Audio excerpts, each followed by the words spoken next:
Malaysian 370, contact Ho Chi Minh 120.9. Good night. Good night, Malaysian 370. Breaking news tonight, a Malaysia Airlines flight with 239 people on board, including 4 Americans, has gone missing.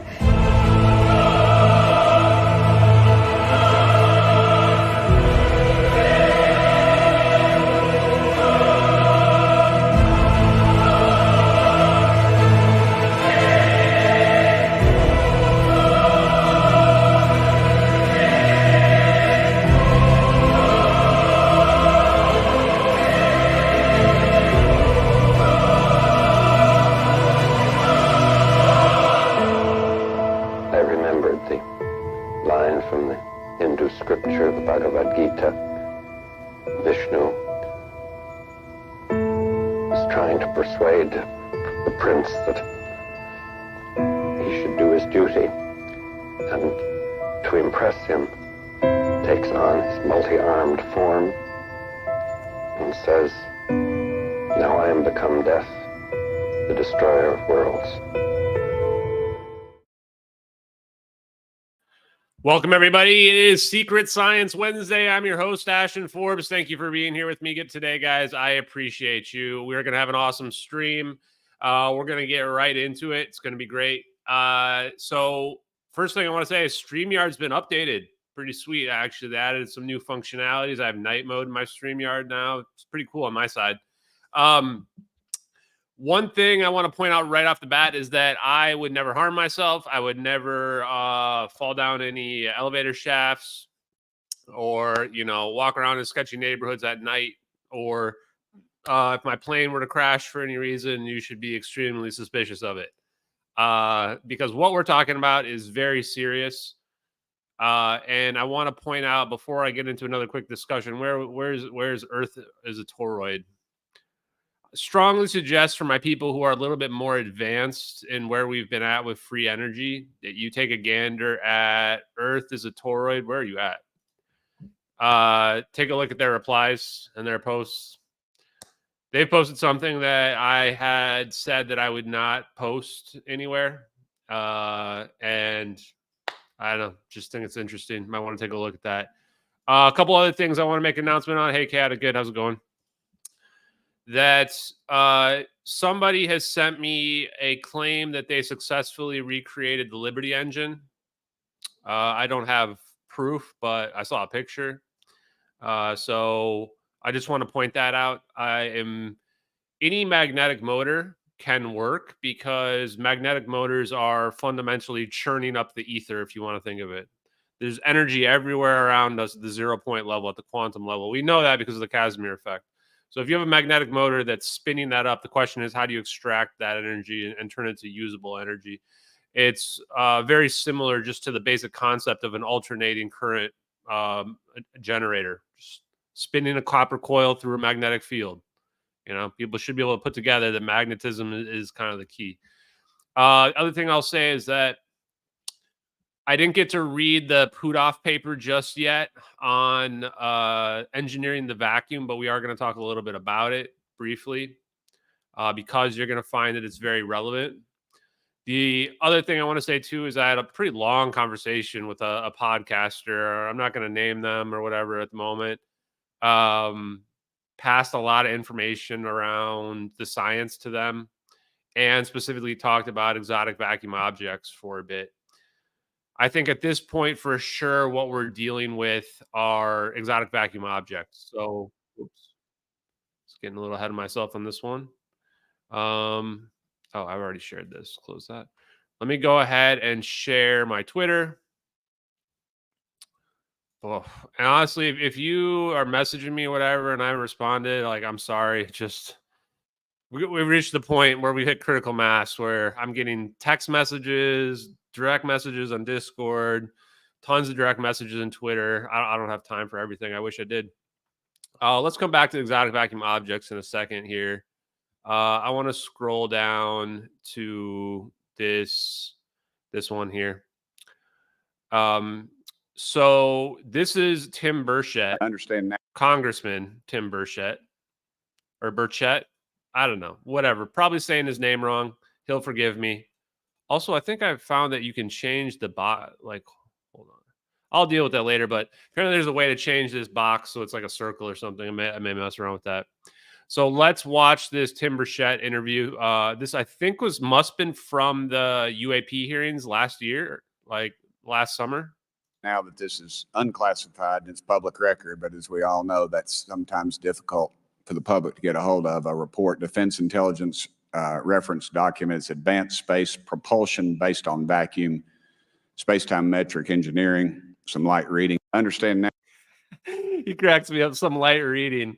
Well, Hal Puthoff wrote that paper. That's the DIRDs, guys. The DIRDs are probably the most important scientific papers that have ever been published, just based on the implications of these papers. It blows my mind that the academic community has just completely ignored them. The goalposts never stop moving for the academic community. They're basically just waiting to be told what to think. Completely mind-blowing. Now, if we go back to this, how do I close that? Oops. I wish I could default. Maybe I can set a default. I don't know why I won't let me set a default. Okay.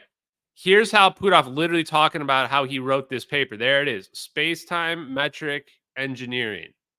Right there. Okay. The paper that I myself provided. One of the questions is, can the reported anomalous observables of these advanced aerospace vehicles be accounted for on the basis of known physics? I mean, you hear people describing craft taking right-angle turns at high speeds and other things with the hovering and rapid acceleration and so on, as if the craft. So keep in mind, what are we talking about? We're talking about the orbs in these MH370 videos. Like when we watch this drone video right here, we see this orb come flying in at hypersonic speeds, or maybe not hypersonic, at least supersonic. And then it just makes a right angle turn. And now it's just spinning around this plane like it can just fly any direction that it wants. We're seeing literally all 5 observables in this video. So if you're a UFO nut, UFO follower, whatever, all 5 observables are in this video. So Hal Puthoff, he's seen these orbs, chat. He's seen these orbs. Didn't have any inertial mass. Well, it turns out, although general relativity, Einstein's general relativity is usually used in astrophysical applications and gravity studies and so on, you can look at it from an engineering standpoint. So if you take an engineering approach to general relativity, what I just showed can be understood. If you could change the space-time metric the way general relativity, I'm talking about textbook, not some fanciful physics. I want Hal Puthoff to adopt me. I'm kind of tired of my normal parents. Can Hal Puthoff just adopt me? He's not talking about woo-woo stuff. Like, this is hard physics that we're looking at here. That's Alcubierre warp drive, 1990s. You know, like this is, and the equation he's about to bring up here are just, these are the equations. You could even get faster than light travel. Alcubierre warp drive as in Star Trek. Again, you might think that's a fanciful kind of thing, but that paper was published in one of the top general relativity journals, Classical and Quantum Gravity. The warp drive, hyperfast travel within general relativity. So if you engineer... I'm not kidding. I want him to adopt me. My parents probably aren't watching anyway. Space-time metric, you can begin to line up observables with physics that we know and love, even if we can't reproduce it. What about the velocity of light constraint? People are always saying that. You know, how could you have a wormhole that lets you go from one side of the universe to the other? Aren't you beating the speed of light? Okay, chat. Here it is.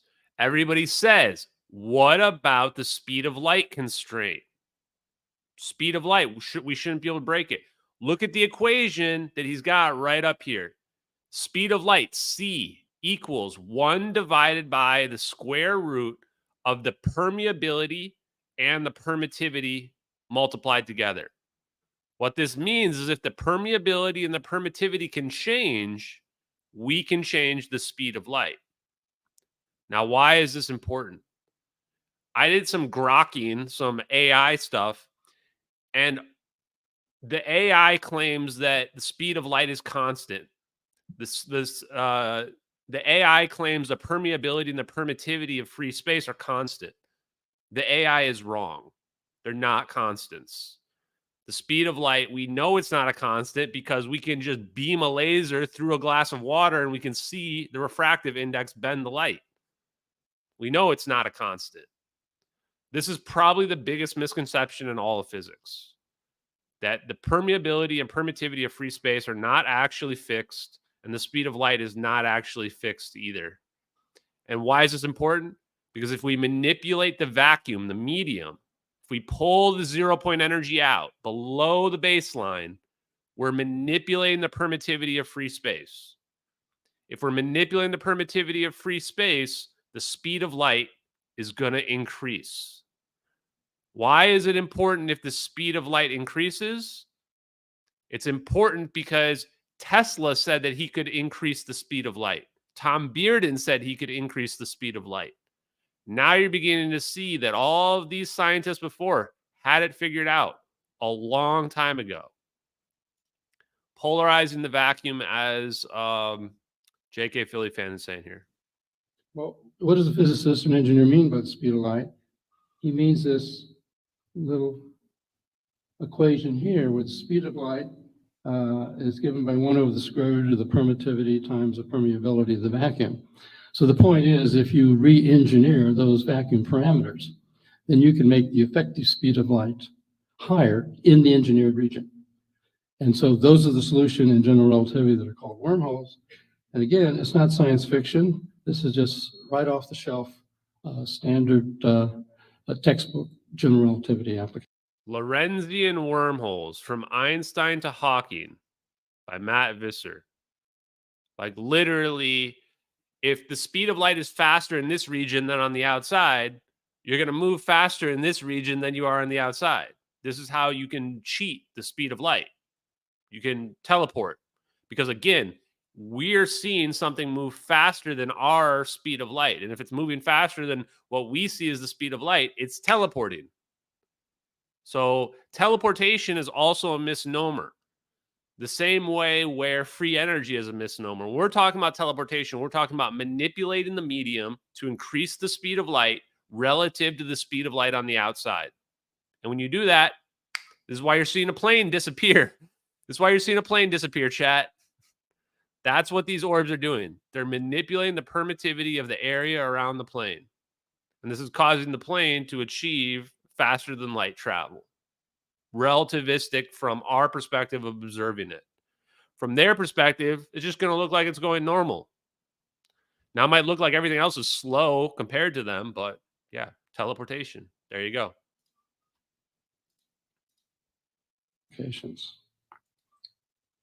So what that means is a reduced time interstellar travel is not, as skeptics would say, you can't get from there to here. Advanced ET civilizations now or ourselves in the future is not fundamentally constrained by physical principles. So I'm going to skip this. The next part, basically, he talks about how it causes a blue shift effect and how you would not want to be near these craft because, like, they're going to mess up your body because they're shifting the frequencies of the electromagnetic spectrum around in the region. So you don't want to be near these things. Somebody said, like, oh, this is why Ashton said, don't be near these things. Yes, this is literally why. If you see a UFO or a ball of energy, get the hell away from it. Just get away. Also, yes, if you have the will to live, then you probably also want to get away from it. Now, right here as well, this is what's so counterintuitive. Per Google or AI, I would say the speed of light is considered constant in the vacuum, but it can vary when it goes through another medium. Same thing if you look up permittivity, we'll say, well, it can be changed depending on the material you're going through. Okay, well, then it's not a constant. It's obviously not. So again, we only see it as a constant because we don't have another frame of reference. But if you remove the 0-point energy, then we'll have a new frame of reference where we'll realize, oh, we can actually manipulate it. It's not really a constant anymore. Okay, now I want to go to the next thing. So real quick, I'm going to flip over and just show you that I posted his scientific paper as well. I think I was posted after that. Yeah. So here's that same exact scientific paper where he's talking about this. I'll read the abstract You guys can check out this paper if you want. It's not that long. I was too tired to read it yesterday. A theme has come to the fore in advanced planning for long-range space exploration is the concept that empty space itself, the quantum vacuum or space-time metric, might be engineered so as to provide energy and thrust for future space vehicles. Although far-reaching, such a proposal is solidly grounded in modern physical theory, and therefore the possibility that matter, vacuum interactions, might be engineered for spaceflight applications is not priorly ruled out. As examples, the current development of theoretical physics addresses such topics as warp drives, traversable wormholes, and time machines that provide for such vacuum engineering possibilities. We provide here, from a broad perspective, the physics that correlates consequences of engineering the space-time metric. This was from 2010. This is 4 years before MH370 disappeared, chat. 4 years beforehand. The scientific papers were already public knowledge. Now, real quick, what I want to show you as well, Jay-Z, man, I need you to chill out. I'm giving you a last warning. I'm going to have to ban you if you keep spamming the chat. Please don't. It's annoying. Okay.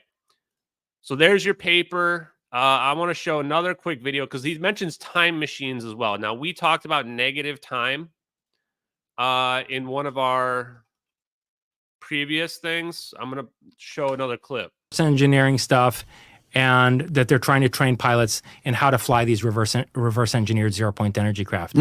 But okay, what's the really important thing about that is that on a theoretical level, I've written extensively in Closer Encounters about how UFOs are actually time machines. And if you really stop and think through that carefully, you realize why under the current socio-political conditions, this technology can't be released. They are time machines, chat. They are time machines. This is why Hal Puthoff is saying that it's warp drives, traversable wormholes, and time machines. When you're manipulating gravity, you're manipulating space-time.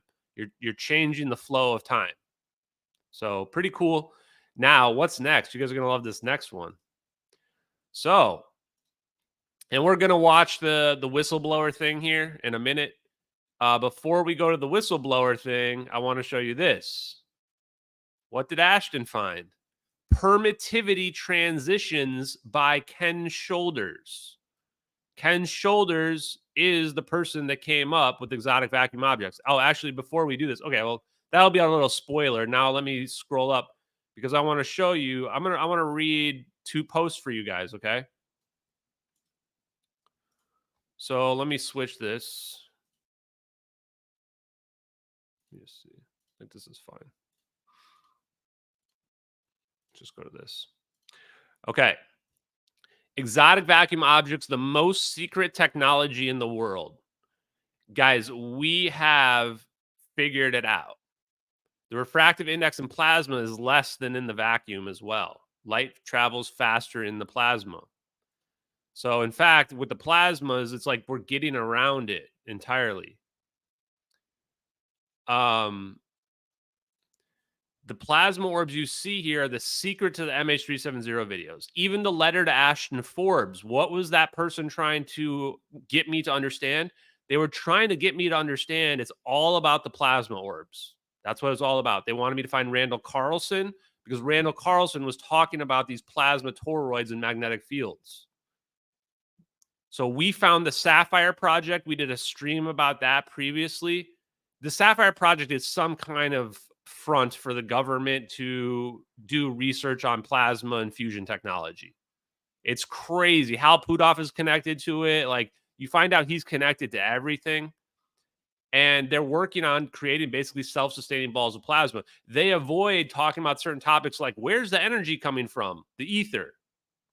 They avoid a lot of these topics because these guys are very smart and they realize that the mainstream primitive normies the moment you say the wrong word, they're going to just stop listening to you. So, then I was listening to this thing by Mr. X. We're going to listen to that in a second. These balls here, these energy balls are EVOs. They were first discovered by Ken Shoulders. Ken Shoulders called them EVOs because he believed they were extracting energy from the vacuum, aka from the 0 point fluctuations. That's what he believed. The guy that invented them or discovered them. EVOs feed off of electrons and have superconducting state where Cooper pairs form, and then there's no electrical resistance. If you guys remember on the oscillations, the oscillation, was it magnetic oscillator of the electric system? I forget the name exactly. We saw that when you get your resistance down to 0, that's when the amplification takes off. And standing waves can allow us to achieve this amplification of energy as well. Also, these EVOs have a gravity shielding effect. Now, why are they floating? Why are the orbs floating? Because they have an automatic gravity shielding effect. Yes, thank you very much, quantum gravity, parametric oscillations of an electrical circuit. Yeah. So a lot of this comes down to resonance and standing waves, and then being able to take your electrical circuit, especially if it's a superconducting circuit, in a plasma, and to have the energy levels just amplify. And God Sauce says then the oscillation or standing wave sustains as well. So it becomes self-sustaining, just like when we saw those videos where it's like they just put like a static electricity thing near their ball. All of a sudden, a toroidal plasma just forms, and it just stays there permanently. Doesn't fall apart. Just like we saw with our the video of the plasma in outer space. The self-sustaining functionality of this is huge. So these EVOs, they're multi-purposed. They're free energy. They are also the ability to defy gravity. They're also the ability to teleport an object from one location to the next because they have such a huge charge capability, let's say density, let's say, within them. So this is when I went, okay, well, we're just going to expose all this science to the world. If the government doesn't want me, if the government wants me to stop, they should be reaching out to me, or they should have reached out to me before. All they have to do is admit what we did to MH370, and then I will let all the rest of this go. If they don't want to do that, then I'm going to expose every single secret that they have, every single one. I keep saying they should stop underestimating me. Hopefully they've learned the lesson at this point. Now, when we look at Ken Shoulders, he's talking about permittivity transitions. Turns out this is exactly what we need.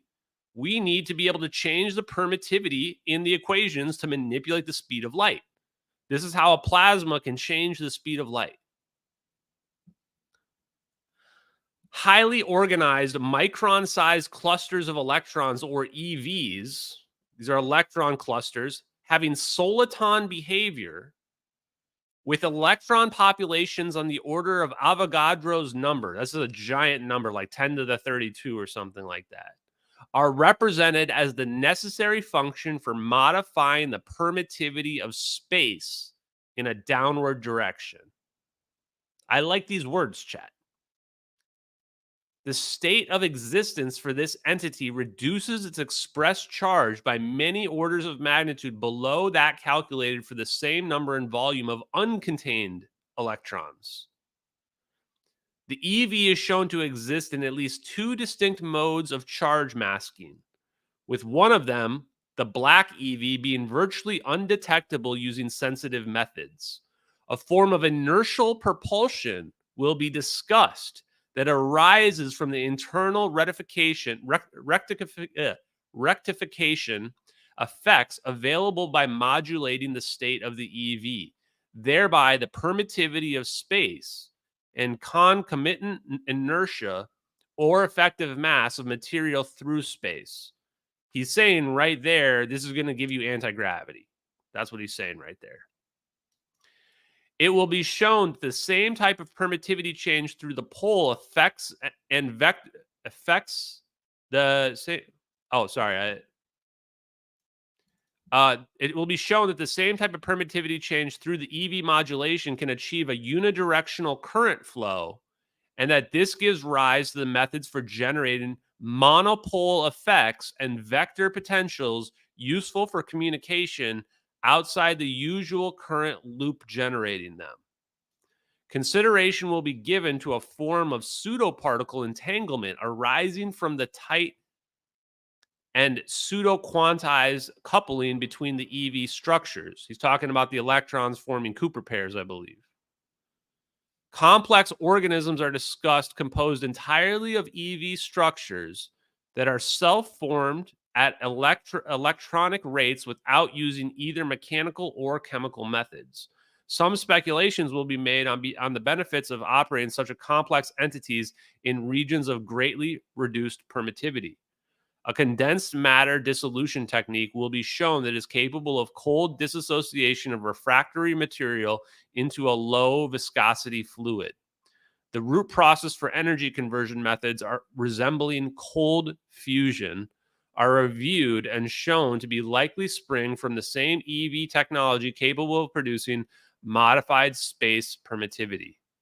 Consideration will be given to experimental methods for testing effects on time at greatly reduced levels of permittivity. Holy shit, chat. I mean, we hit the mother load. We've got it figured out. So when people say like, hey, why don't you think it's space aliens floating around in some balls? Well, because I found all the science. I can like literally list off every single scientist who has contributed to where we're at now. It actually makes so much sense of why we're seeing a ball of plasma now, because Hal Puthoff is the godfather. Everybody's connected to Hal Puthoff. He's connected to the SAFIRE Project. He's connected to Ken Shoulders. Guys, get this. Are you ready for this? In fact, I'm going to show you something else. Let's go to Grok. Somebody told me about the Stanford Research Institution.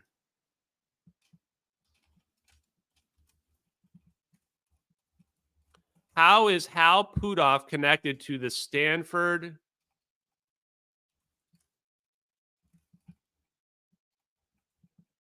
Institute? Hal Puthoff got his PhD from Stanford. I'm not sure if people realize that. He was connected to the Stanford Research Institute through his involvement in the parapsychology, including remote viewing. Now, let's ask the same question. Instead of Hal Puthoff, let's change the name of the guy to Ken Shoulders. Ken Shoulders was connected to the Stanford Research Institution through his employment there as a senior research engineer starting in 1985. Are you fucking kidding me? Are you kidding me, chat? I mean, if this was a movie, I'd be like, okay, I'm ready to solve the puzzle. I'm ready to solve the puzzle, man. Like, all these guys are connected to one another. Russell Targ is connected to this SRI as well. Like, these guys worked together. They found some stuff out. They found out we can make balls of plasma. Ken Shoulders in that paper I was just showing her as well was like basically saying that these things might be alive. Because what even is sentience? Like, why are we sentient? Why are we alive? Is it because we have a permanent connection to an energy source? Like, if you think about, like, you know, if you were to just draw a person and you would imagine we're constantly pulling energy, as long as we're constantly have energy, we don't starve to death, we are producing energy. Maybe all life forms are like that. And the moment you stop is the moment you die. Why couldn't plasma do the same thing? It seems like these orbs of plasma are constantly pulling energy from the vacuum. They could be a form of sentience as well. This is where it starts to get really weird, and I'm not trying to... Honestly, I don't really care about all that. I just think it's cool. I'm more interested in, okay, we figured out cold fusion. We shouldn't be making stupid tokamak reactors because that's just a waste of time. Why are we bothering with tokamak reactors? That's just stupid. We can just make a coherent ball of plasma that can just produce infinite energy for us. That can just float around. Just put it in a little glass jar and just set it over here behind me. And I can just have a fusion generator just sitting back here producing energy for me. It'll be my little slave plasma ball. Okay. Now get ready, chat. Now we're going to listen to the whistleblower. I have to switch this up. Oh, wait. Let me see if there's anything else. Yeah, and this magnetic monopole thing as well is like these things are basically. I also think, and I'm starting to speculate here. If you guys know more, let me know. But that these things are creating miniature black holes, and this is what's causing a magnetic monopole effect, where everything's just being sucked into it. And they're using this very powerful magnetic field, probably some type of superconductive magnetic field, to keep the non-radiating barrier. This is how you keep it in formation. It doesn't require a glass jar. It's not a metal ball. It's nothing like that. People try to show these stupid like little balloons. Looks like a beach ball that's like see-through. That's not what we're dealing with here. That is not what we're dealing with. Okay. Oh, and for the record, this is Malcolm Bendel's thunderstorm generator is nothing compared to this. No offense. Malcolm Bendel's thing is more akin to like Stanley Meyer.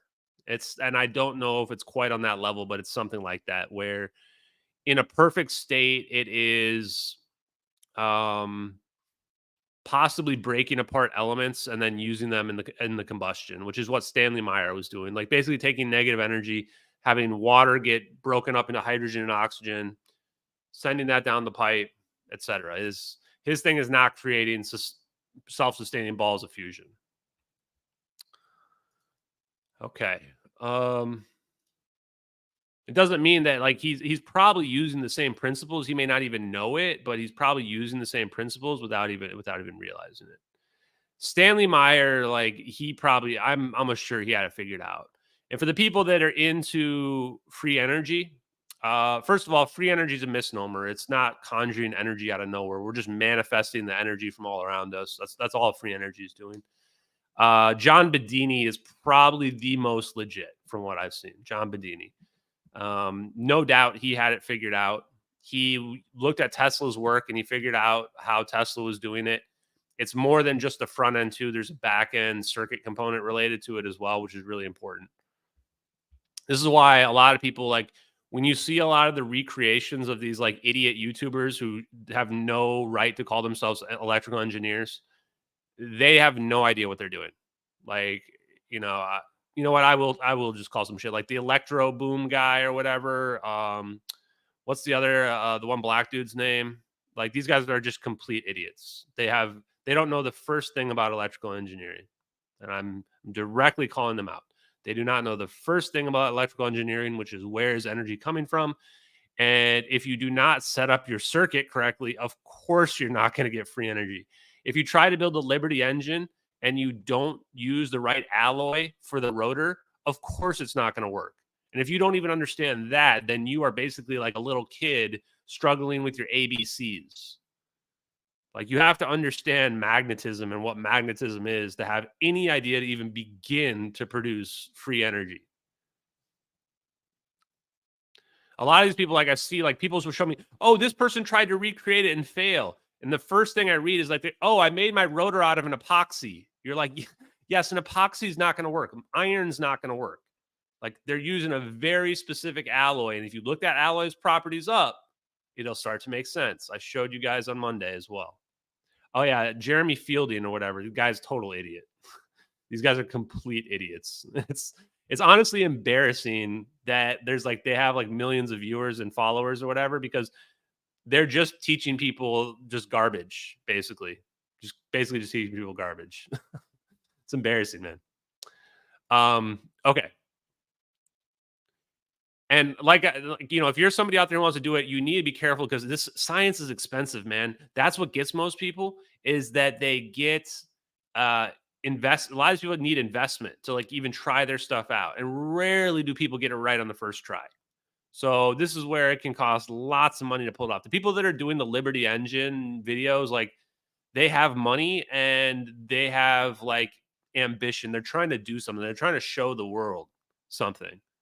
This is why they're wearing like gloves and hiding their faces because they know what they're doing is dangerous. Yeah. And be careful too, because like investing in this stuff as well is not that simple. Like keep in mind, the forces that be do not want this out. They will ruin you. They will destroy you. Even if you get a working product, that's no guarantee. CNN is not going to have you on to talk about your free energy device. They're not going to give you any promotion. People have this movie-like fantasy in their heads that like, oh, you've invented a free energy device. Now everybody's going to praise you and you're going to get trillions of dollars. That is not going to happen. That is not how it's going to play out. The way that it works in the real world is more like marijuana. Everybody was buying marijuana. It got to a point where it was illegal, but everybody was buying it anyway. And then the government just decided, okay, we're going to make the money off this. We're going to tax this. We're going to give people licenses to do it. And then the people that got those licenses, they did make millions of dollars, but the government always gets their share. And until then, it's not legal and they can raid you anytime they want. Even after they made it legal, the federal government still raided places in LA, even after it was legal in California. So you need to look at it from all of these perspectives. We need to increase the awareness, and we need to break down the misconceptions about free energy. That's why we're rebranding it as Over Unity, so that people understand it's really about efficiency. It's not about producing something from nothing. Okay, now let's watch this thing.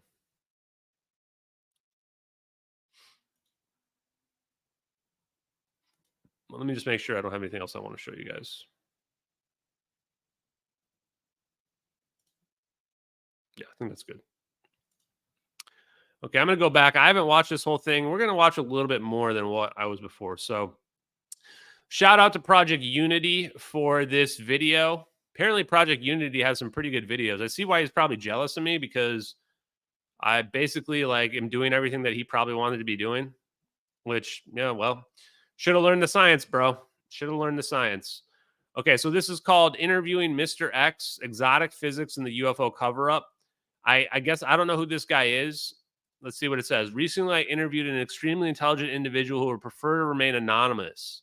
Under the name Mr. X, we discussed many topics, including high-energy exotic physics concepts, self-organizing plasmas, exotic vacuum objects, and their connection to propulsion and energy systems for UFOs. Oh, they also talk about the Admiral Wilson leaks, SAFIRE Project. So, I mean, this is interesting. If Mr. X is out there and you want to talk to me, I would love to talk to Mr. X. If Mr. X is still alive. If Mr. X is still alive, which I don't know. Like, Mr. X didn't hide their voice on here, so yeah. Like this plasma stuff is like the secret to all of it, chat. This is a secret to all of it. And for the record, too, guys, this doesn't mean that aliens don't exist. Let me go full screen real quick. Just because I'm disclosing plasma and these plasma orbs and what have you, and I'm saying this is our technology, that does not mean that aliens don't exist. Not in any way, shape, or form. Honestly, if anything, the fact that we can just use some plasma balls to teleport an airplane from one location to the other, that adds a lot of weight to aliens, or probably exist, and they can visit us if they want to. Because now distance doesn't matter anymore. That was the major factor. So the moment you get rid of that factor, it's like, oh, well, now you just need to be advanced enough to have figured out this plasma teleportation technology. And once you do, you can go anywhere you want. So, there you go on that stuff. One more thing I'll say real quick is that Hal Puthoff, basically every one of his papers, especially after like 1987, is just banger after banger. Number one hit after number one hit. Chart topper after chart topper. And you know what one of his other most recent papers is, like last year? It's called Ultra-Terrestrial Hypothesis. I'm just saying, chat, the guy's never been wrong. It probably should listen to that paper. Like, if I get in a room with him and be like, okay, bro, just tell me what's going on, man. Are the aliens here? Are they hiding in the oceans? Like, just what's going on? He's got to know. Okay, here we go. In an overall negatively charged space environment. And there's theories that this interaction between the positively charged sun and these Birkeland currents, or currents of electrical energy that go from solar system to solar system throughout the galaxy, they remotely bring energy to the sun. And so it was a theory to test. I mean, the SAFIRE Project was started to test that theory.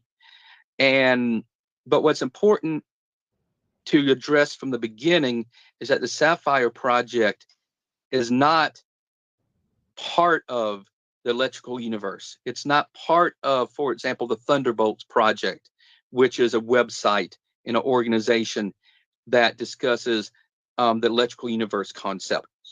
They're independent. They were basically hired to be almost like auditors to run experiments with their system to determine one way or the other if the electrical sun model could be valid. It didn't matter to them if it was or it wasn't. They were impartial. They just wanted to find out. Yeah, okay, so already off the bat, like this SAFIRE thing screams government like front operation, right? Like they know it works. They're not just throwing money at nothing. Like we don't even care how this turns out. Like who's ever said that? Come on, man. And from the start, they began building and testing. They were not doing theoretical research. They were actually building real world equipment and devices. And they started building a device in a bell jar, and then they moved up to the SAFIRE reactor. Basically, the SAFIRE reactor is a large device with all sorts of equipment.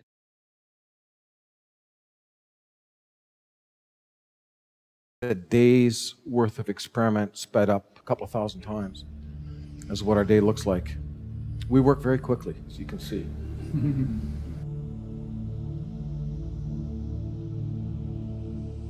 This is the real SAFIRE Project, by the way, guys.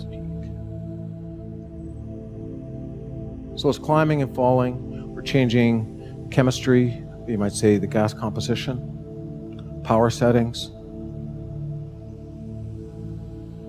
and we're monitoring the thermal temperature of the anode and the chamber.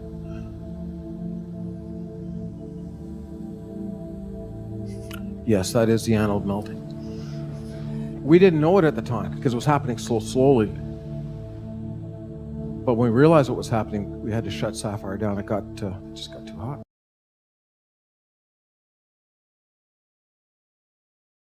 Pretty damn sweet. That's pretty cool.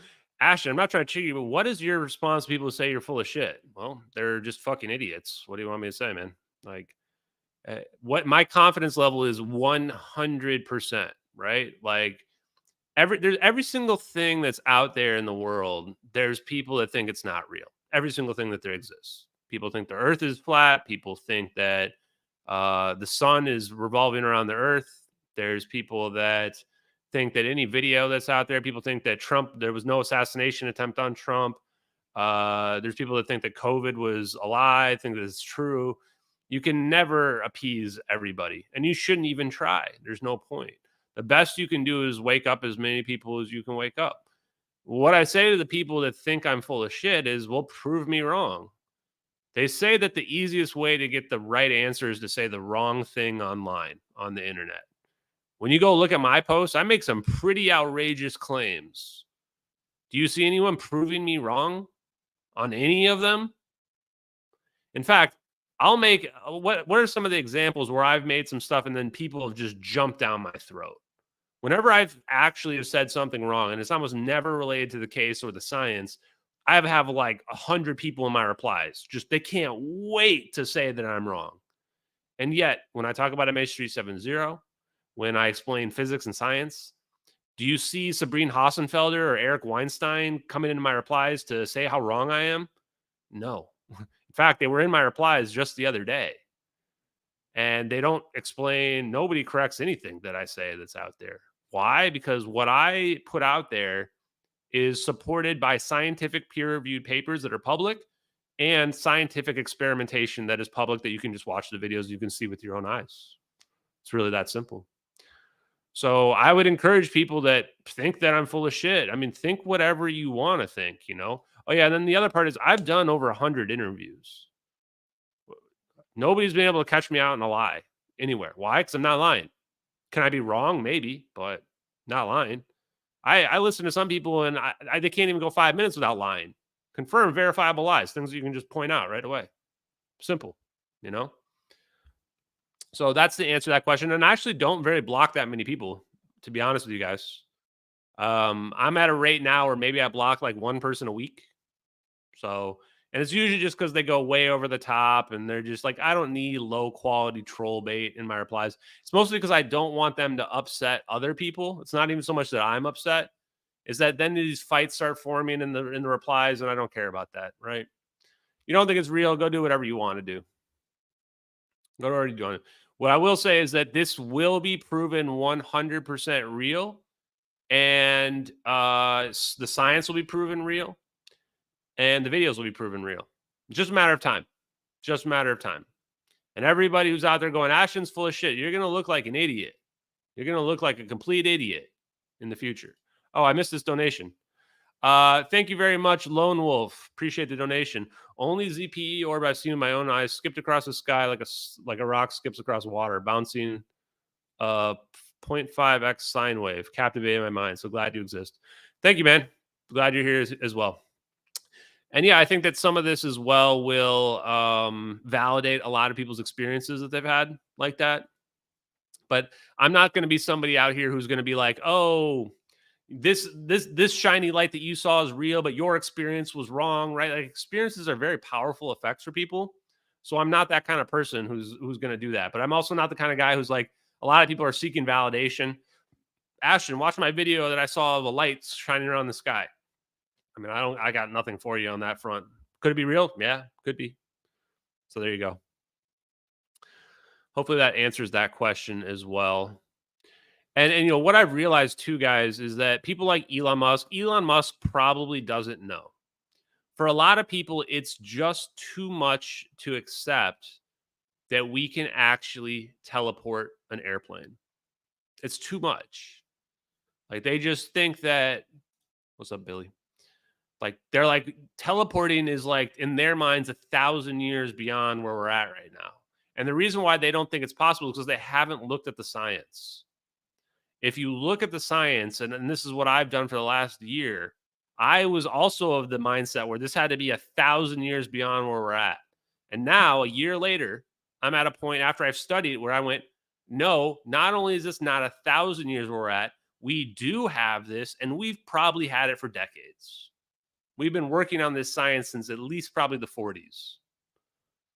And you look at it like that and you go, okay, well, it's really just a matter of how you see the world and changing how people see the world. This is why I am an influencer, why I am somebody who's trying to bring awareness to the science. Because bringing awareness to the science is the only way we're going to convince people. And I'm going to keep trolling Elon Musk 100%, just like 100%. It is very weird that he doesn't look at it. It is very weird that Elon Musk does not look at this stuff, because his company's called Tesla. He's got a rocket company. He wants to bring people to Mars and to other solar systems, and he's big onto green energy. Pretty wild. Yeah, General Flynn is probably right. Said Musk is the DoD's biggest contractor. Yeah, he is. So it's like he's basically like Lockheed Martin. He can't talk about any of this stuff. And he doesn't want to get disappeared as well either. Elon Musk doesn't want to get disappeared. He's got too much to live for. I saw a Hollow Cipher in the chat. I saw, hey, Ocean, how you guys doing? Yeah, Philadelphia experiment in my mind is probably where we initially first figured that out. Like, these stories out there where of us teleporting a ship in the 1940s, like, why does that story even exist unless there's something to it? Something to it. I don't know about the two guys going through the time stream or whatever. Like, that part seems insane. But figuring out that, like, we can manipulate space-time with electromagnetic fields, certainly reasonable. Okay, let's go back to this. And yeah, like I said, it's just too much for a lot of people, which is why, like, what I'm trying to do is push the ball down the field. Like, I'm trying to push it down the field, because if I wasn't here doing this, I feel like we're not going to get the truth about this for like another 50 years. Like, that's how far I feel like it would take for people to start to accept this. Now, in reality, what I think is going to happen is that AI is going to figure this out within like the next 10 years. AI is reaching a point where AI is going to be able to, unless we teach AI to lie, AI is going to realize, well, actually, permittivity of free space isn't actually constant. And what's going to start happening is AI is going to start correcting humans. And people are going to ask it questions, and then AI is going to come back and go, no, actually, the speed of light's not constant. And then people are going to go, wait, why is the AI telling me the speed of light's not constant? And then they're going to go, no, you're wrong, AI. And then the AI is going to go, no, it's not constant. Like, here are the scientific papers that show it's not constant. Here's the experimental evidence that shows it's not constant. And that's when, like, the whole world's going to change. It's going to be cool. Let's see what happens here. Attached to it to monitor temperatures, to monitor the plasma within the device. And it's composed of, in simplest terms, 2 large flat cathodes with it's not always hollow, but it can be hollow, a hollow anode in between them. And basically, when they fire it up, these electrical double layers form around the central anode. And a double layer is when you have positive ions on one side and electrons on the other side. And that double layer is that thin zone where it's literally 2 layers of positive ions and electrons. And they are able to produce these huge, brilliant plasma balls. There's pictures of them on their website. You can see these pictures and videos of this on YouTube, and it's beautiful. And they know exactly how to produce them. And they use gases such as hydrogen, deuterium, argon, nitrogen, oxygen, helium to produce these. And a lot of times they use a combination of nitrogen and hydrogen in the experiments that produce excess heat. They have conducted many experiments with that. You can tell that by watching their videos. And the anode material can be one of many different materials. They use high nickel, at least 20% nickel steel. They've used tungsten anodes. They've used iron anodes. They've used all kinds of custom alloys. There's scuttlebutt that they've been using chromium, molybdenum, and other elements as well. And basically, they're doing experiments originally when they first got started that were done 50, 100 years ago. This isn't the basic idea that you can create these electrical double layers or these plasma balls, which I like to call a macro scale EVO, isn't really new because people have been conducting these experiments for a very, very long time. But most mainstream scientists, and you can go online and read the papers about this, this is the basic concept of creating double layers around an anode is very, very, very well known, but most mainstream scientists were not looking for excess heat production. They were not looking for these various anomalies or transmutations. So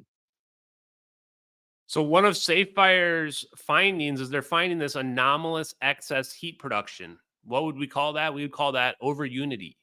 Excess heat is being produced. Where is that coming from? We have to answer that.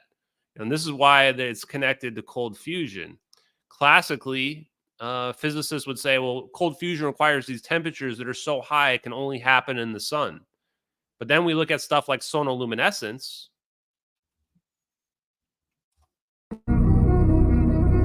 This is happening on tiny scales. Why are we seeing that flash in a cavitation bubble? And what is mainstream science's answer? They don't have one. They literally don't have one. We don't know what that is. You'll hear people like the biggest thing when people try to debunk you or whatever, you say, you just ask them a question they can't answer. What is dark matter? What is dark energy? Where does energy come from? Like anyone who wants to play the high road card on you, that's all you have to say. How do you explain sonoluminescence if you think that cold fusion is not possible, right? Ashton, have you seen Patrick Q. Jackson on Vetted? No, don't really care. Patrick Q. Jackson thought Malaysian Airlines was in the Cambodian jungle, chat. He thought it was in the Cambodian jungle, which is one of the oldest, dumbest, fake like hoaxes related to MH370 that's been circulating on the internet for like the last 10 years. Every like year or so, some AI reposts the same thing about, and it's literally just an image from like Google Earth of a plane flying over some forest.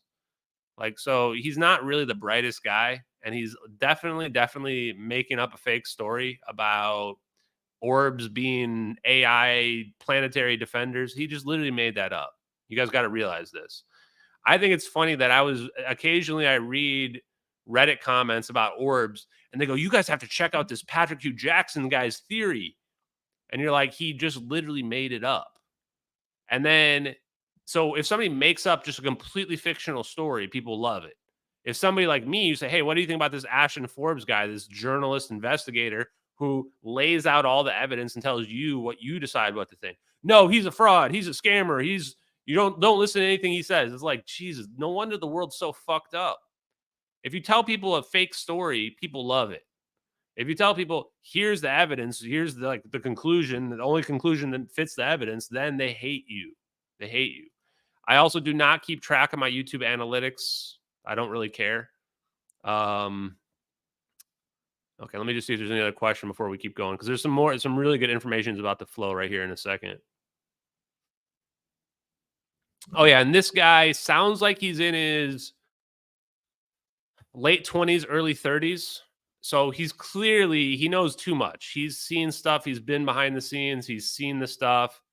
And he decided to do these interviews, presumably because he wanted to get the information out for people. I'm really surprised he's not using a voice changer. Like, really, really surprised. Because they're definitely going to figure out who this guy is, no doubt. Mr. X, for sure. The other one, there's this whistleblower guy that's going around right now on social media. I don't really know what to think about him. I don't know. Like, a lot of the stuff he says seems kind of credible, even though he's talking about some pretty out there stuff. But the hardest thing I have to believe is, like, how did he get all these classified briefings? Like, what kind of position are you in 2009 or something like that, where they're giving you like 6 classified briefings and giving you all this information? Like, usually the government's a lot more compartmentalized than that. So, okay. Sorry, I'm pretty far behind here. No, Vetted's actually really cool. I think he's a down-to-earth guy. I mean, you can't expect everybody to be on board with whatever the thing is that you're pushing out there, which is fine. I think that just people that are like open-minded, that are willing to listen, especially if you want to be a podcaster, that's really the biggest thing. Is you should be willing to listen to people and hear them out. You can judge people based on, the stuff they say if you want. It's to make sense. Just see if there's any other questions before we keep going here.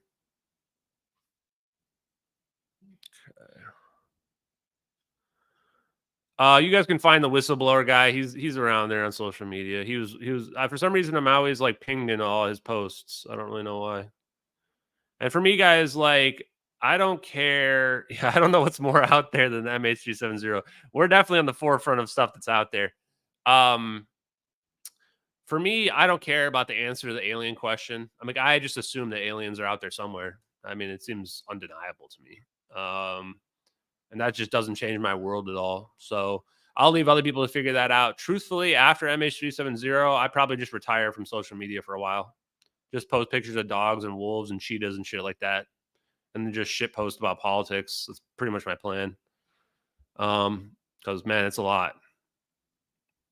Okay, what else? Okay, transmutation as well. I think they talk about transmutation in just a minute here. This technology leads to transmutation as well. In fact, it may just be pulling elements directly out of the 0 point fluctuations like hydrogen. So actually, some people have been pinging me in DMs talking about companies that are potentially producing hydrogen just straight out of the ether. And it doesn't surprise me at all. But if you look up at that forward facing, the way they describe it is like they're combining and uncombining elements to produce hydrogen. You're like, how does that work? You're like, wait, what? Like, you actually like dig into what they're doing doesn't really make sense. So you're like, what are you actually doing? And the reason why is like all these people in these free energy devices, they don't come out and they say, I'm a free energy device. Like, they always wordsmith it in a way where it will avoid scrutiny. But the SAFIRE Project did start looking for them. And they realized that when they would increase their current, and in their system, the current and voltage is precisely controlled. But apparently, once you get an adequate voltage, it's good enough. You really don't have to adjust it much. So let's say they have 600 volts, and this is a low pressure plasma too. It's you probably just, maybe 3 or 4 torr. which is a measure of pressure. So it's a very low pressure plasma. And when they turn up the current, they go through all these transitions, and you can watch them describe these transitions in some of their videos. First, you'll see these little tufts appear on the anode, these little balls, equally spaced on the surface of the anode. As they increase the current a little more, these little balls will start to spin. They increase it a little more, they start to form what looks like, to me in one video at least, almost like little brain matter structures, like the surface of the brain on the anode. I know that sounds weird, but it's just what came to mind when I watched the video. And then as they increase it a little more, the double layers start to form, these nested double layers within each other. Real quick, couple of other questions I want to address. The family member thing, I plan to donate to that family member, like, I don't know, $50 or something like that. Just kind of strapped on for cash at the moment because of all those clips I bought. But I don't know if they're legit or not. They had a whole like thing, like meltdown situation. I just think that they got way, way, way too far ahead of themselves if they are legit, if it wasn't a scam. Somebody also asked, how fast can you go? Well, if you can go faster than the speed of light, now you're teleporting. Ultimately though, like, I'm not sure, you know, if you can keep increasing the speed of light and the permittivity, instant transmission becomes possible from our relative perspective, you know, instantly appearing from one location after the other. So really the idea of Star Wars or Stargates become totally possible. And Nathaniel's talking about nested tours. This was with Bob Greenyer. I might post a Bob Greenyer video after this. We might watch that. And they increase it even more, and they expand out. And then they increase it a little more, and then instantly it will collapse. All these double layers collapse down very close to the surface of the anode. And there's a very intense voltage drop of up to 1,000 volts that is created right near the surface. And that mode right there is when the excess heat production begins. And that's when the transmutations, both on the surface of the anode and in the gaseous environment, takes place. And they can monitor this in real time with their equipment. And they have, for example, they have verified their transmutations because they have talked to different parties from the DOD. They have talked to parties in various government agencies, and they have directed them to third-party laboratories that are used by companies like Lockheed to test the surface of, you know, to make an analysis. You just said the magic words, Lockheed Martin. Somehow Lockheed Martin's connected to all this shit, chat. All this shit. Doesn't no time pass at the speed of light? For the person who's traveling at the speed of light, yes. This is why you're this is why you're having instant transmission. You start here and now you go over here. Time is more complicated than we see. You should not think of time as this fundamental force that's moving at the same rate everywhere. Time moves differently for the observer than for the person who's traveling through the wormhole. For the person traveling through the wormhole, it can be instantaneous or a minute for you to be at Mars. But for the person who's seeing it, it can potentially look like you're showing up in the future. This is where the time dilation comes into play. You're changing your rate of time relative to other people. So when you see other people, you're going to see them either moving in slow-mo or super speed. But from their perspective, they're just moving normally. That's time dilation. Third-party analysis of, for example, the surface of their anode to look for these transmutation products. And they submitted their anodes and they found them. So they have verification of that. What's also pretty cool is all the transmutation products are stable elements. They're not radioactive. So this doesn't produce any nuclear waste of any kind. Okay, do you just hear what the hell he said?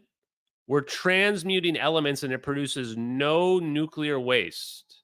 They're not radioactive. This is pure green energy. This is nuclear without any of the downside. And we can just transmute elements. Chat, I'm just saying I would not invest in gold if I were you. I mean, I wouldn't short sell it because we don't know when this is going to happen. But the moment it becomes public knowledge that we can transmute elements, the price of rare materials and minerals is going to collapse. How do you tell the difference between a transmuted gold and normal gold? It's all just the same stuff. You can slow the speed of light and you can increase it. That's the secret. So if you're in an ocean of energy, a black hole represents infinite added energy. You're slowing things down that go near it. And you can do the opposite. You can remove the energy. You can speed up. So this is where you can change the permittivity of space-time either way. Which is really cool. They also don't produce any nuclear waste or radioactive emissions like, you know, traditional nuclear reactors would. So any questions so far? Well, there's one very notable scientist that most people on this community should know about, which is Dr. Harold Puthoff, who is involved quite. Kid me, chat? Hey, everybody, you should just know about Hal Puthoff. Like, dude, how is Hal Puthoff connected to all of this, man? Like, come on. He knows, man. Hal Puthoff knows all the secrets. Wait, hold on. Let me play it. Hal Puthoff, this is for you. All right, then, keep your secret. Oh, why did it end early? All right, then, keep your secret. Directly with the SAFIRE Project, right? Absolutely. I don't know the extent of his day-to-day interaction with the SAFIRE Project, and I don't think he's actually working with them like day after day or conducting experiments with them, but he is on their scientific advisory board. And also Eric W. Davis, who was Yahtzee number 2, Eric W. Davis, chat. I mean, guys, we're on. I'd never listened to this before today. Okay? This is the first time ever listening to this. And the first 2 people they reference is Hal Puthoff and Eric Davis. And Eric Davis works for Hal Puthoff. Like, Eric Davis, remember, he was on bigot lists. Well, it's implied that he was on secret bigot lists by John Ramirez. I mean, John Ramirez is like, I mean, come on. Where is it? John Ramirez. Oh, yeah, here it is. It was very, very insightful to see who was on that bigot list and who was not on the bigot list. Now, secondly, I happen to know Eric Davis in a way that he does not know I know him. And I can't reveal, I don't have his permission from Dr. Eric Davis to reveal how I would know him. But there are several CIA officers in a managerial capacity that knew him. Okay, when CIA officers are talking about bigot lists, saying they know you in a way that you don't know they know you, are you fucking kidding me? Come on, man. Oh, I mean, what does it take? We've put all the puzzle pieces together at this point. Like, the picture is clear. We've got floaty balls of plasma that are producing cold fusion that can produce that transmute elements that can teleport airplanes. Hal Puthoff knows about it. Eric Davis knows about it. Salvador Paez probably engineered them, or he knows who engineered them. These dudes are all out here talking in public. The world just going, I wasn't told that in school, though. I'm Cletus. I was taught the speed of light is constant. Come on, man. Read the dirds. Dr. Puthoff's former chief scientist at EarthTech. He is on their scientific advisory board. And that's very, very interesting because there's the scuttlebutt. Well, we do know that Dr. Eric Davis proposed in his ball lightning study, which is available online, that he did for ball. He just drops the ball lightning study reference right there. Guys, if you go back several streams, probably to the first EVO stream, or I don't know if I call it EVO or ball lightning in the live streams, like I went over that paper. And one of the things in the ball lightning paper is literally explain how the orbs can be produced by a static electricity. It basically assumes universe is electric, we can create these charge clusters and then use this static electric force to produce balls of plasma that are self-coherent. I forget, they have some acronym like IOSC or some weird shit like that. Now this guy's randomly name dropping. Who is Mr. X? Mr. X clearly knows some shit. The Air Force Research Laboratory at Edwards Air Force Base, that he proposed a replication of a classic Kenneth Shoulders EVO generator.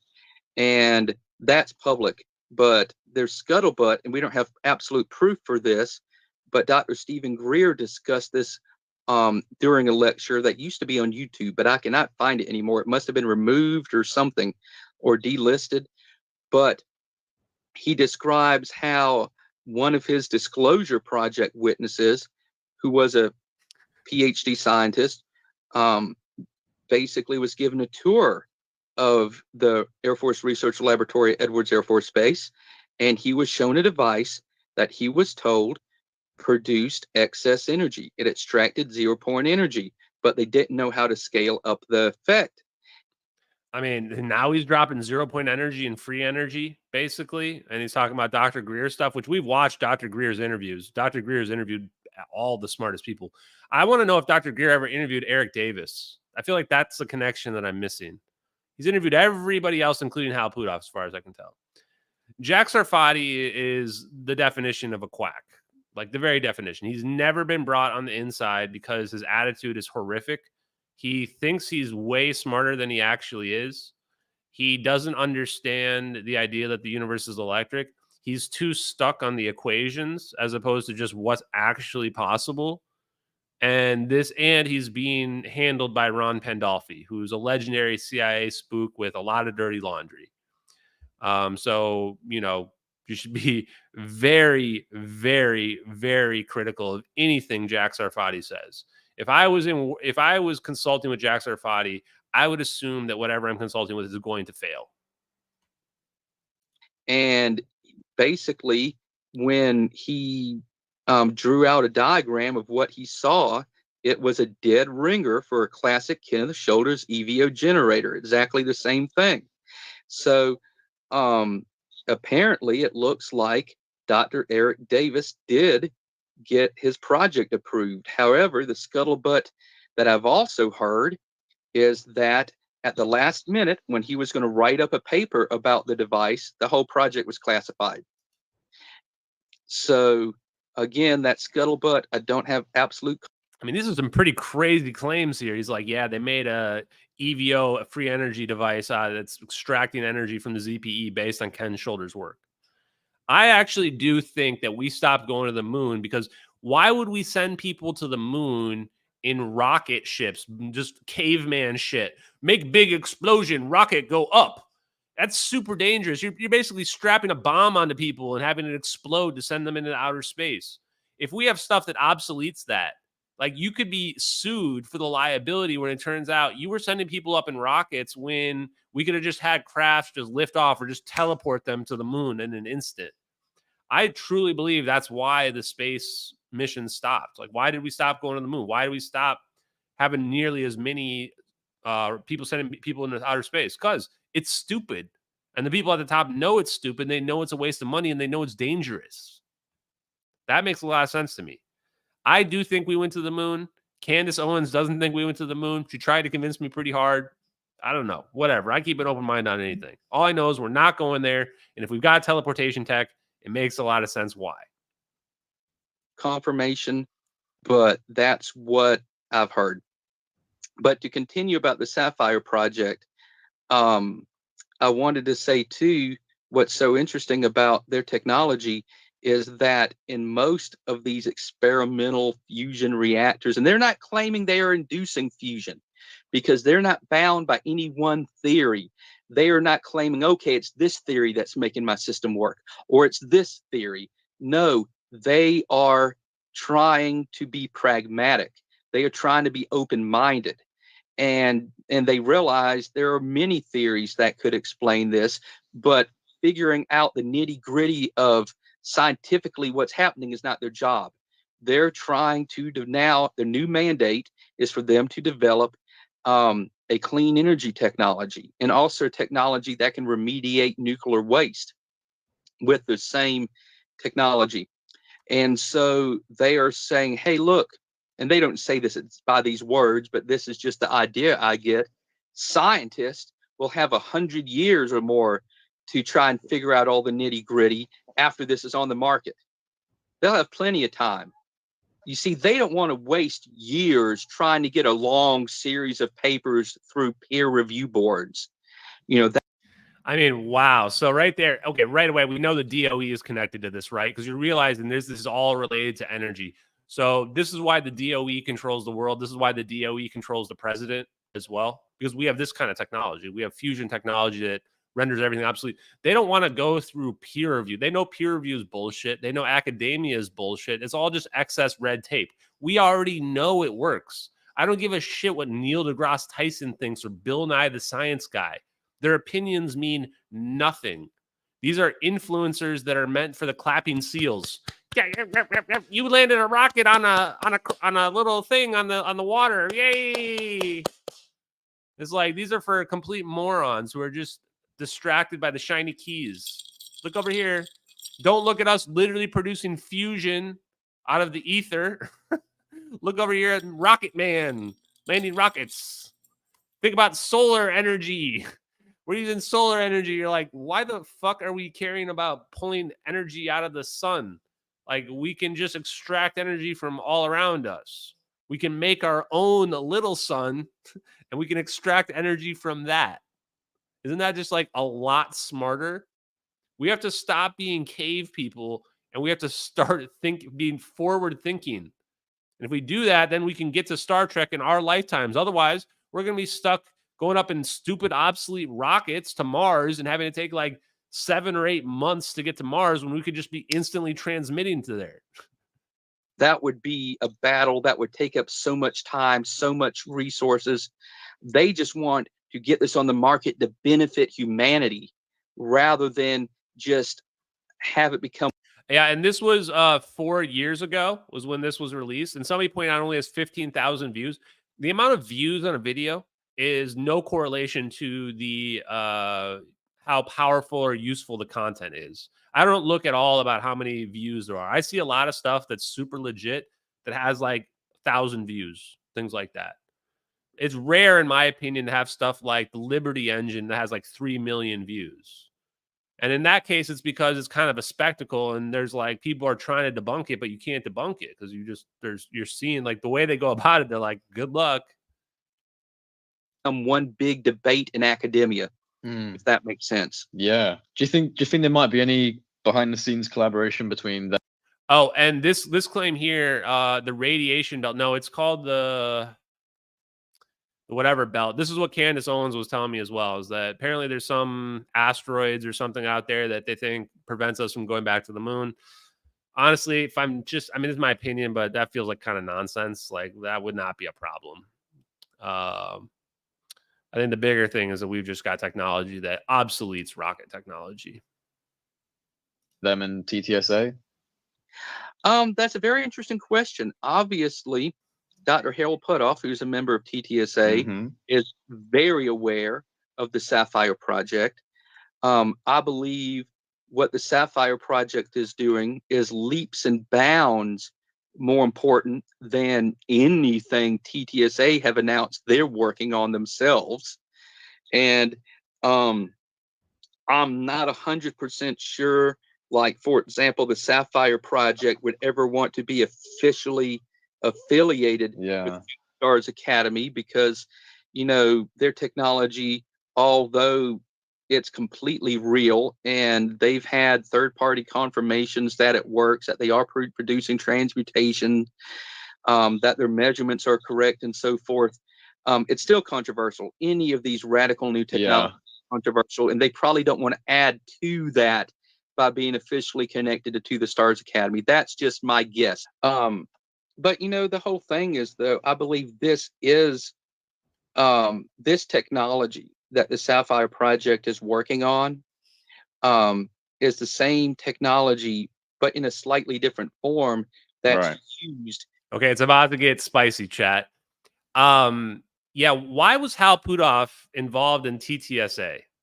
Why was he involved in that? TTSA thing was like kind of shady and kind of sketchy. Like, and I know that Hal Puthoff doesn't need the money. So pretty weird that he was involved in that. I think that he looked at it and he thought that maybe this would be an avenue to spread awareness for what's going on out there. I truly think that Hal Puthoff is one of these guys who's, as he's reached his old age, he started to realize, like, shit, if we don't start getting the truth out there, his kids who are like my age in their 40s, they're never going to live in Star Trek age. Maybe his grandchildren will never live. Because I think what happened is we've been hiding this shit for so long. Oh, I'm going to go full screen. We've been hiding this stuff for so long where the people that were gatekeeping and hiding it are like, oh shit, this worked way too well. Like now they've created this situation where nobody believes this stuff is possible. And anyone that tries to say that it is gets attacked from all sides, discredited. And they don't even have to have like people discredit them. Like it just happens. Like look at what happens in the UFO community. Someone comes out with a claim. You've got every shit tier fake podcaster who gets like 1,000 views on their streams, like going and attacking them, claiming they're a grifter, scammer, people making fake GoFundMes like they did for me. Like it's disgusting what people do out there. Like people are mentally ill and they've been lied to so much now that they try to tear down anybody who tells them the truth. And so now we're in a situation where it's like this perpetuating system's gotten so bad that getting the truth out is almost impossible. Like almost impossible. Somebody's got to like bite the bullet and they got to take a hit for the team. But nobody wants to be that person that does that. And while I'm saying this and while I have the chance, Congress, compel Hal Puthoff to testify. If Hal Puthoff is not testifying in November, I am going to rake every single congressman that's sitting here talking to Jason Sands or Lou Elizondo about the telepathic blue aliens and shit. We're going to do a live stream. My live stream of the congressional hearings is going to be the #1 live stream of the hearings. And I am going to absolutely obliterate both the people testifying and any congressperson that asks stupid questions. I'm going to destroy them. So make sure Hal Puthoff testifies. I want to listen to engineers and scientists, not random dudes talking about their alien encounters and how they got sexually assaulted by an alien. I'm not interested in that bullshit.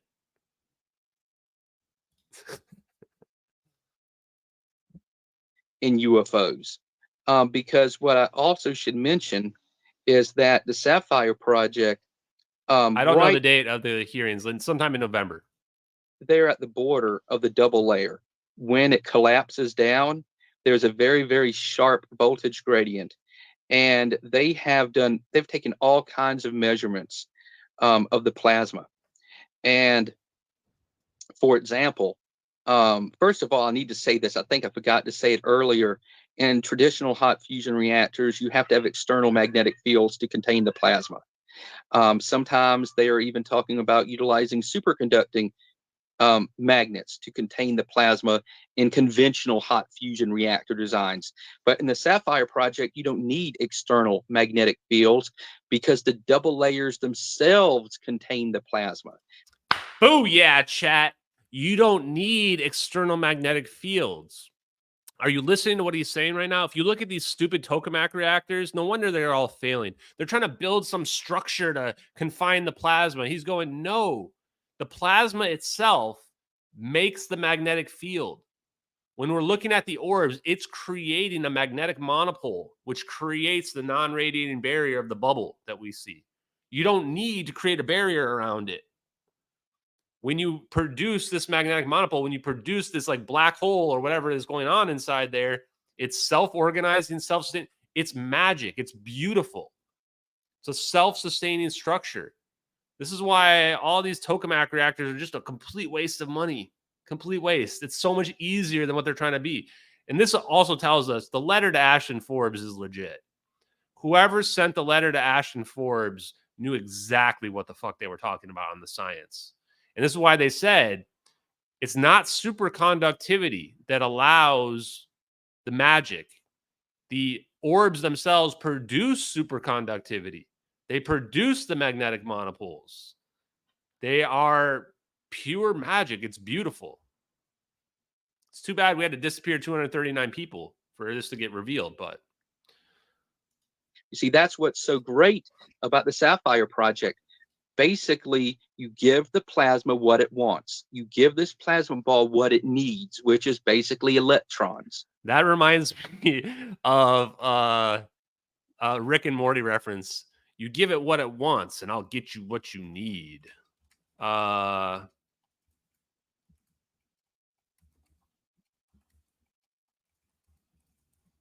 finding it, chat. Shit. Damn it. Old rib tips. Hold on. Old rib tips.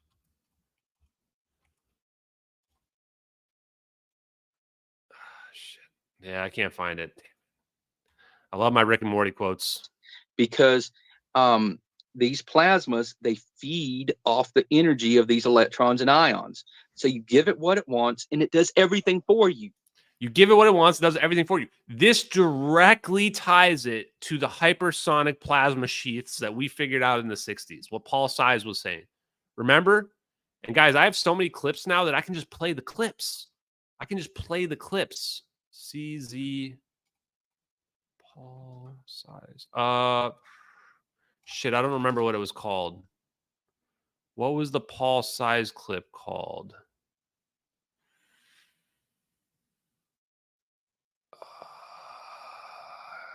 Crap, I'm gonna have to rename it. I may have to go look for it. I'll let this play while I look for it.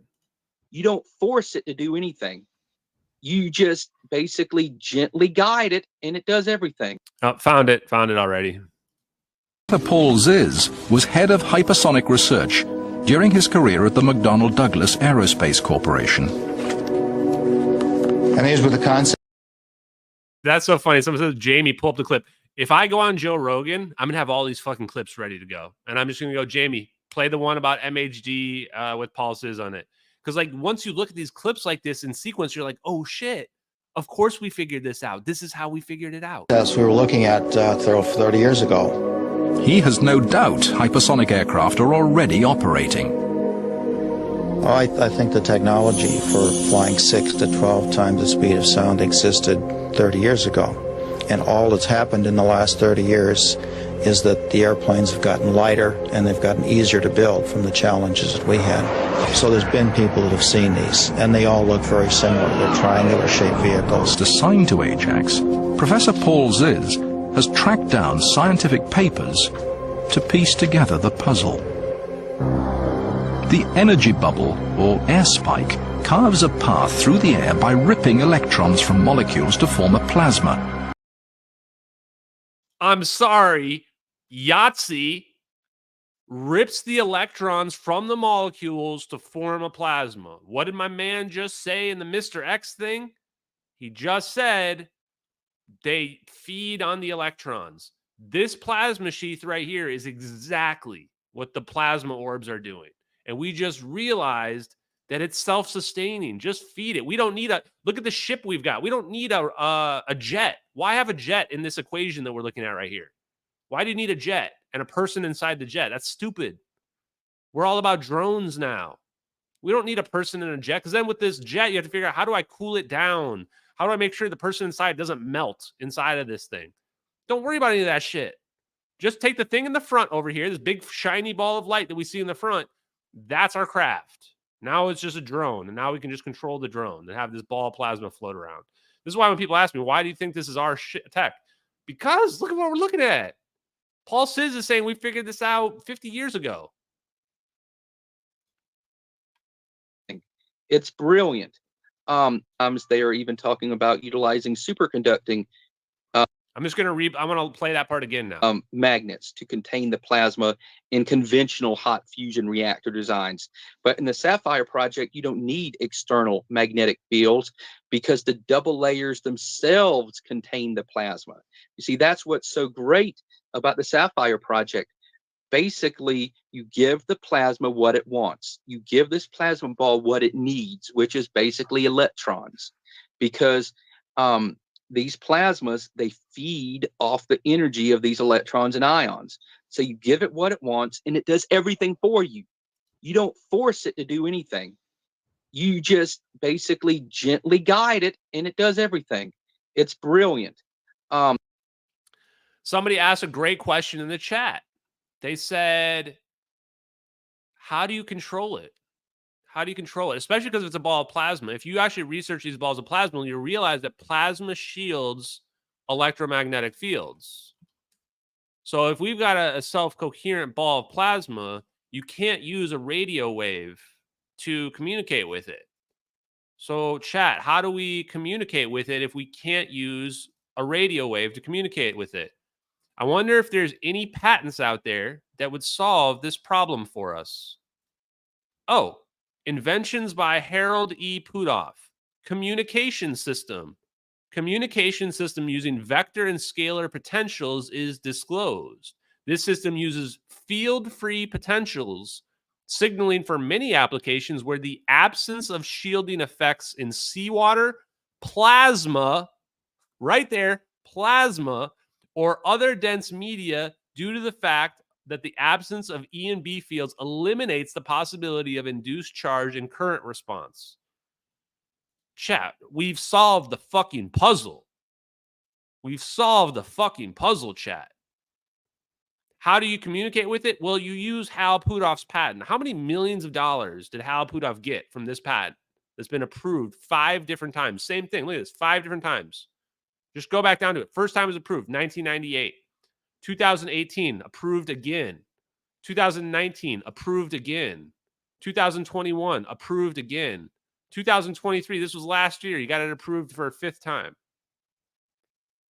I'm pretty sure his patent must do something if it's been approved 5 times. He's probably made hundreds of millions of dollars off this, chat. He's probably made hundreds of millions of fucking dollars off that. Where were we at? So yeah, am I sure it's our tech? Yeah, I'm pretty goddamn sure it's our tech.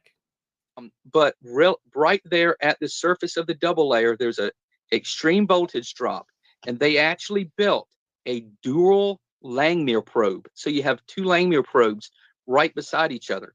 They inserted them into the plasma, and right there near the surface of the anode, the electrical resistance dropped to 0. And that could be a sign that it's a superconducting layer of electrons which have lost their individuality and the plasma is producing natural superconductivity in the layer. This is exactly what the letter to Ashton Forbes was saying. Mr. X might be the guy that wrote the letter to Ashton Forbes. Like, this is the kind of person that is the only kind of person that would be able to write that letter to me. And they would have also had to know about MH370. They would have had to also know about Joe Rogan and Randall Carlson. Like, this is crazy, chat. Have actually became Cooper pairs and have formed kind of like I hate using a buzzword like this, but like a quantum membrane around the anode. And if that's the case, that could be why they have hinted at that their double layers can shield gravity. They have not went into detail about this. They've only mentioned this a couple of times. But the double layers can shield gravity as well. So what can you guys think of anybody that worked with superconductors that shield gravity? How about Ning Li and Alexander and Eugene Potklinov? And potentially, even though we never got to find out, Amy Eskridge. Are you guys starting to see it now? Is it starting to make sense? Superconductors, what does a superconductor do to a magnetic field? Bends it around it. Shields the magnetic field. Turns out maybe the answer to gravity isn't worrying about the gravity, it's worrying about the magnetic fields. Interesting. But they have hinted at that there's gravity shielding taking place.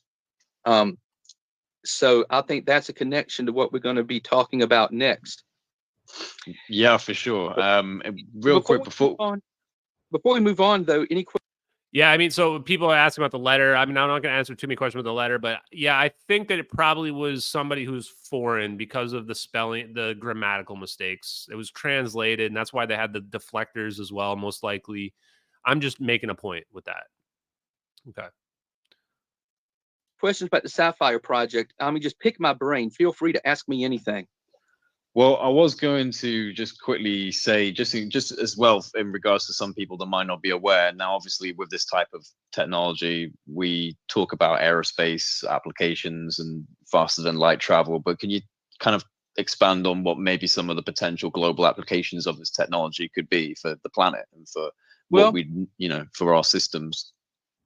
Well, just talking for now about energy production with the SAFIRE Project technology. Basically, it could, number one, in the fossil fuel age, obviously, because instead of burning chemical fuels, you could use a variety of ordinary common elements and hydrogen to produce an unlimited amount of energy. And since this technology would be scalable, you could either have power plants for a city utilizing this technology, producing ultra cheap energy, or you could have home units that could be maybe the size of a window air conditioning unit that could produce the power for your home, or it could be used in vehicles, hypothetically, to produce electricity to power your car. Yeah, and water is the most abundant thing on this entire planet. In fact, we can maybe just pull hydrogen straight out of the ether. So we can manifest hydrogen and then use it as the fuel source as well. That might even be what's going on. When you look at those balls of plasma, like, I don't see a tank filled with gas that they're using as an energy source.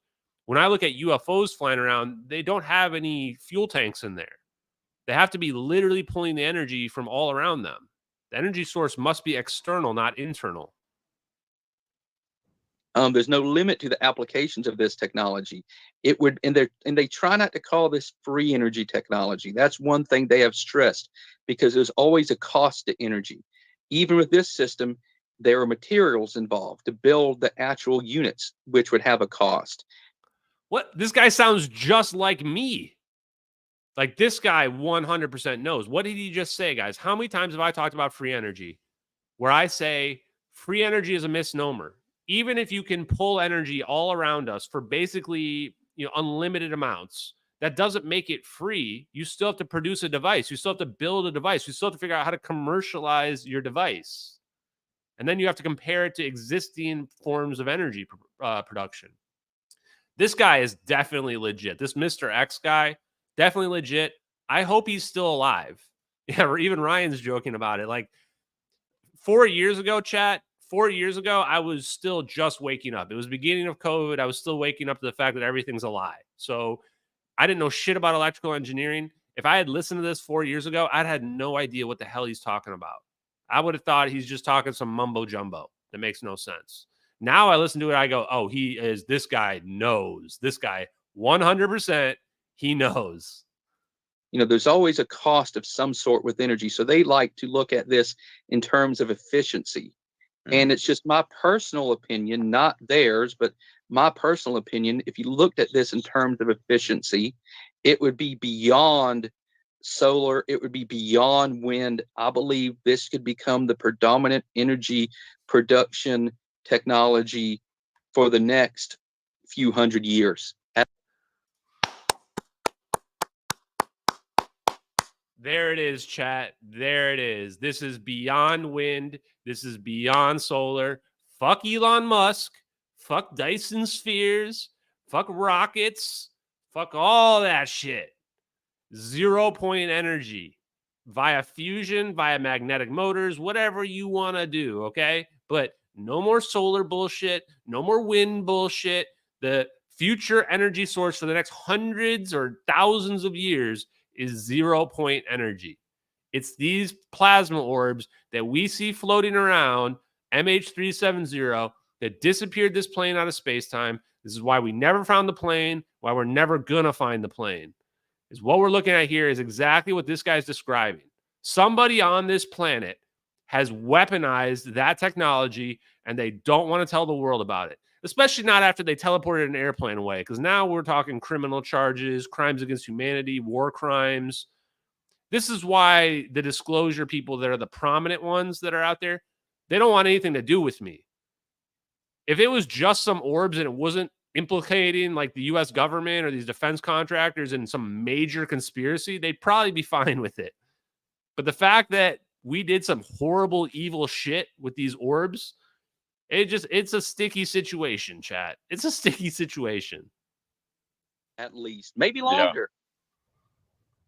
Because, not only is this producing energy, or they believe it's producing energy from transmutations, there may be a method involved here, and they don't actually say this because, again, they try to be agnostic when it comes to the theory, but this could be tapping energy directly from the 0-point energy field.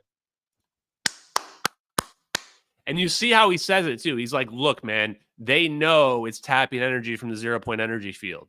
It's called an exotic vacuum object because Ken Shoulders knew it was pulling energy from the 0-point energy field. They don't call it that, and they don't say that because they know if they do, every idiot out there is going to go, this is pseudoscience. I wasn't taught this. This can't be possible. Would you mean there's an ether filled with energy? Do you mean the Dirac Sea was correct? No, that can't be. I wasn't told that, and I went to MIT, and I know so much because I went to MIT, and I'm prestigious, and my parents are rich, so I'm smarter than you, and you should listen to what I say, even if I'm wrong. So this technology could literally help transform a civilization from one of resource scarcity to abundance. It could, if used appropriately by mankind, and that's the key, if used appropriately, it could help bring all these third world countries out of poverty. It could help solve many of the challenges facing your civilization as their population continues to skyrocket.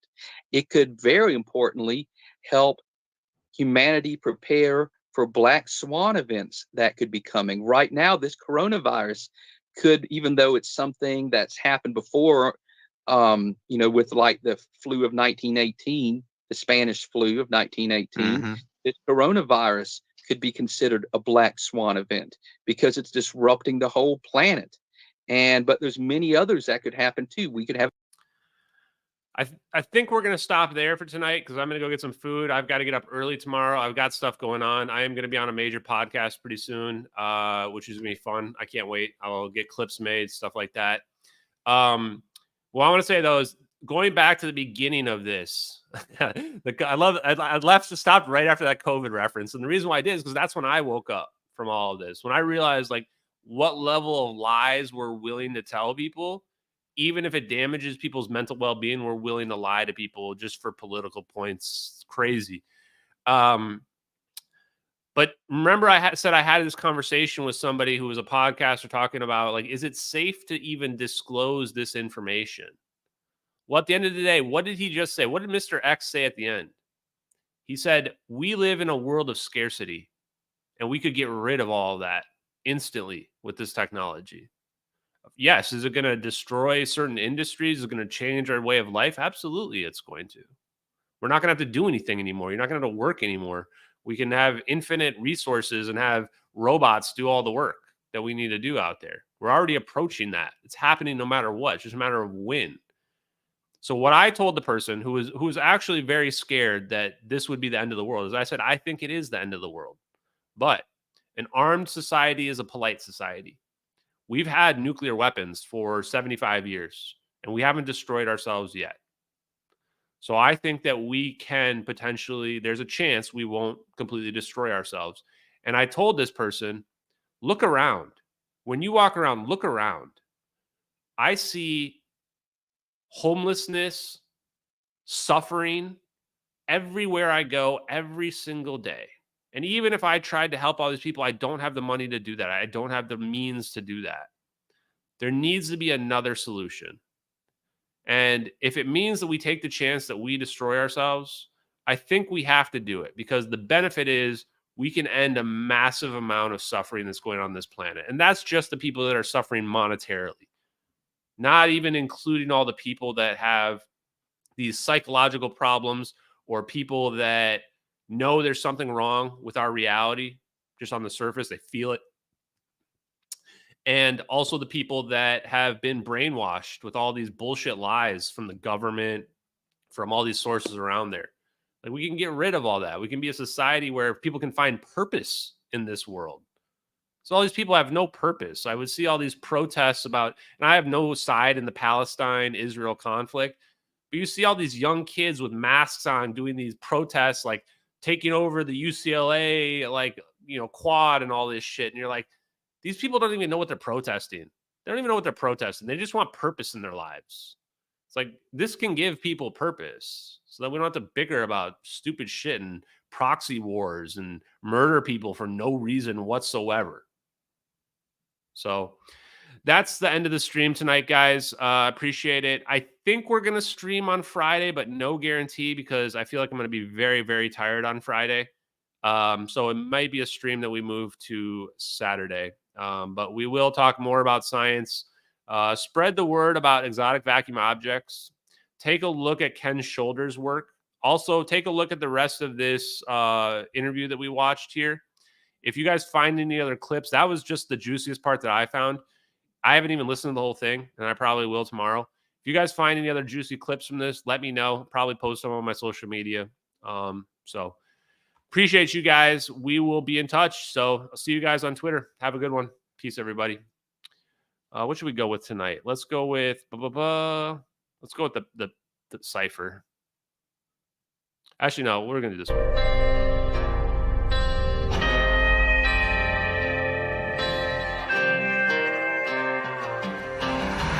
In the fields where the skies are wide, talking about a journey through the cosmic ride. Einstein and Thorne, they set the stage for a trip through time across the space age. Wormholes connect distant points in space, traversable paths to a far off place. No black holes pull, no crushing weight, just a cosmic tunnel to a distant gate. Talking wormholes, stargates, negative energy, travel through the cosmos, it's our destiny. MH370, where did it go? Bowling 777 through a wormhole flow. We're talking wormholes, stargates, negative energy, travel through the cosmos, it's our destiny. MH370, where did it go? Bowling 777 through a wormhole flow.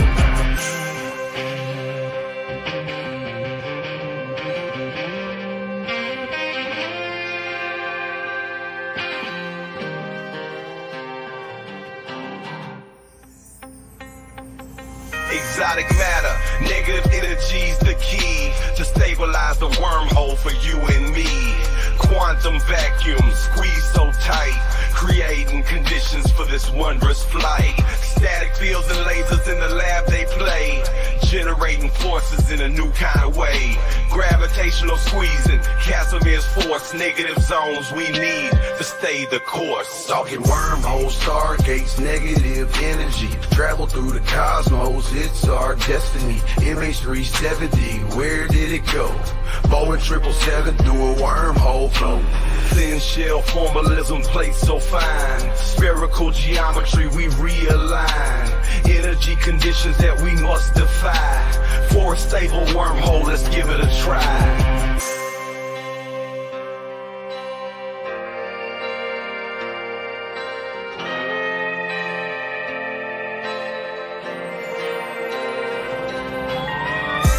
Forces balancing the plates, creating the throat, open the gates, from Earth to the stars in a single bound. A shortcut through space profound.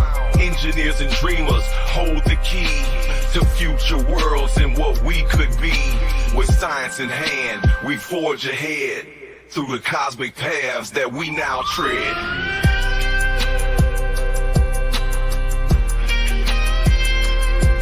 Talking wormholes, stargates, negative energy, travel through the cosmos, it's our destiny. MH370, where did it go? Boeing 777 through a wormhole flow. From the fields to the stars, we break the chains. Understanding the universe, we make the gains. Lil Hula Crunk shines, bringing truth to light. Through his music, we'll explore the night. With wormholes and stargates, our path is clear.